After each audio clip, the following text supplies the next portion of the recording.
Alright, so here we are. We got clean jar. I had to get rid of the other starter because I stuck it in the refrigerator and it was busy and I didn't get to do anything with it, so I had to throw it away because it was no good because it was in there too long.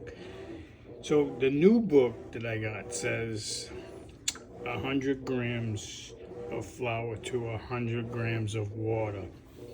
So I'm going to go ahead and do that. I'm pretty good at math, so I'm not going to do it by measuring cup.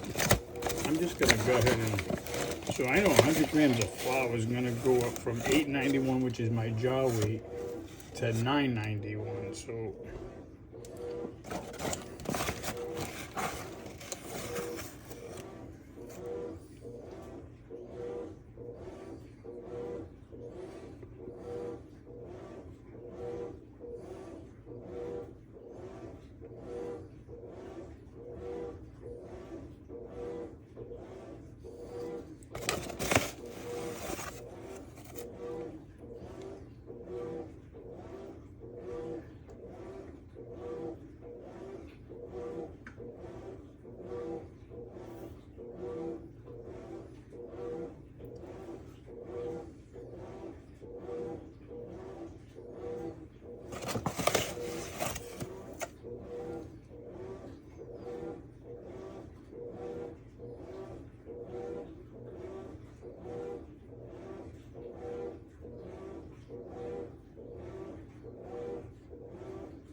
there we go. Okay, so 991, right? Now it says 100 grams of water.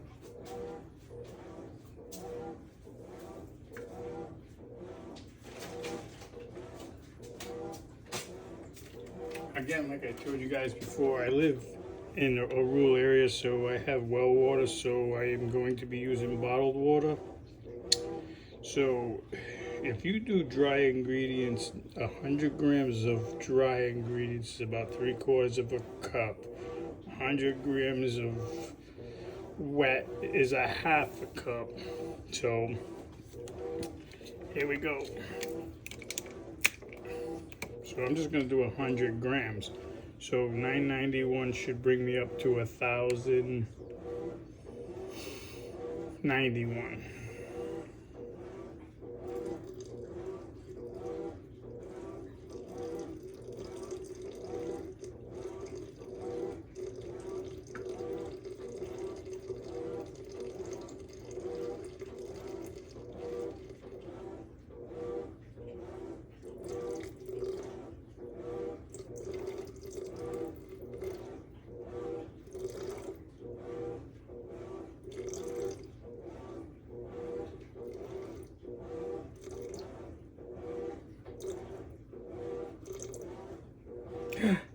Well, that's gonna be close enough. It can't be that bad. I'm only a gram off. I don't think a gram difference is gonna make that much of a change. So I'm gonna slide this out and shut it off because I don't need this anymore.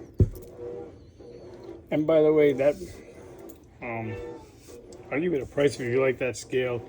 I bought that on Amazon, and I did buy this as well because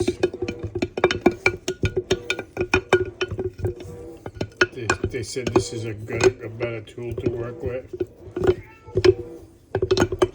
And you want to mix this up really good. And make sure there's no dry, of course. I think I'm going to go back to take this out. Put this right here for a second. And use my old spatula to get to the bottom. Because this doesn't look like it's mixing in as properly as it should at that ratio. But I'm going to go by what that book says because somebody recommended that book to me from a sourdough page. And it's a sourdough for starters. So we're going to try and see if it works out. If it doesn't work out, then I will go back to what I was doing before. The only thing is, like, I don't want to do bulk. like I'm not gonna do that micro bakery and stuff. So I just want to make sure that I get all the dry ingredients up. So it does take a little bit of time mixing it, as you can see. Sorry, I'm trying to make it so you guys can see inside this jar. But you gotta mix it really good. I think I'm just about there. I don't see, it's supposed to be when it starts to pull away from the walls and stuff. But this is a pretty good sized jar that I'm using, so I'm gonna go ahead and say this is pretty much so done. Nobody's getting this. I'm not selling it to anybody. This is just solely for me and my wife. So my fingers are clean. But if I was to do this for, somebody like or a living or something like that, yes, definitely wear gloves. You can wear gloves at home if you want. I don't normally wear gloves at home. I do sometimes do it with meat, especially red meat.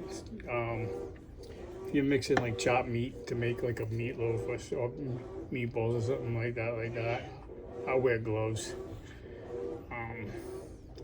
Because it's also, the chopped meat's also cold.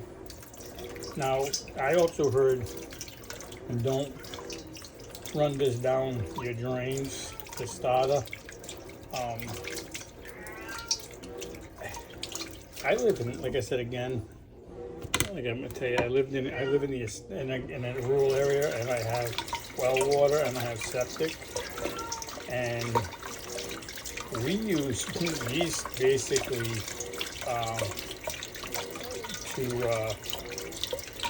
that red X is basically, that's what it is. It's yeast to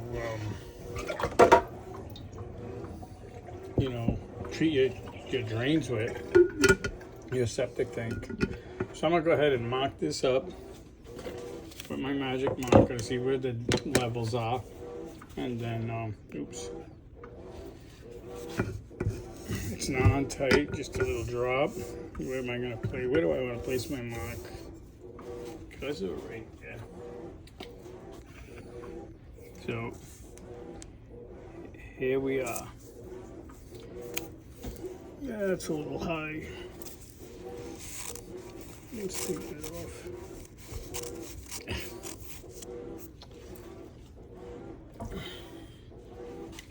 We want to try to get it as accurate as possible. I'm not all that anal. But okay, so there's the level. I mean, you could buy the elastic bands and stuff. They sell elastic bands that you can put around your feeder jars. I mean, you could really go hogs wild if you want with, money for this and money for that. But I'm just starting out here. I mean, I probably will be buying the basket. I still don't know if I want to buy it at the oven. I think this is going to be good enough. I can figure something out for that. But there it is. Sorry, it's an 8-minute video. It's a 9-minute video. It's a little long, but we'll catch it tomorrow. And how we feed it, we'll talk about the feeding tomorrow, the discard and the feed, and we'll just go from there. All right, good night, everybody. See you tomorrow.